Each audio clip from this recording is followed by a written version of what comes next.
नमस्कार। आज तक न्यूज प्रयागराज में आपका स्वागत है और मैं हूं आपके साथ मोनी। आइए रुक करते हैं आज के कुछ खास खबरों पर। प्रतापगढ़ के डीएम ने किया औचक निरीक्षण तो स्वास्थ्य विभाग की खुली पोल। रानीगंज सीएचसी अधीक्षक को जमकर लगी फटकार, फार्मासिस्ट सस्पेंड।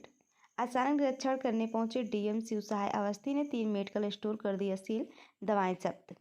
सीएचसी के सामने अवैध संचालित हो रहा था medical store. Pharmacist Rajesh Kumar suspend. Doctor Dinesh Singh को रानीगंज सीएचसी से हटाया।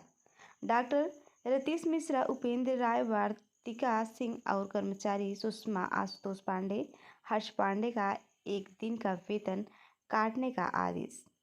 ईओ रानीगंज को 3 दिन के भीतर अमृत सरोवर में पानी भराने का निर्देश। गैर हाजिर पाए गए डॉक्टर और कर्मचारी। डीएम के औचक निरीक्षण से मची रही अफरा तफरी। प्रतापगढ़ से ब्यूरो चीफ मोनीश पांडे की खास रिपोर्ट, आज तक न्यूज प्रयागराज।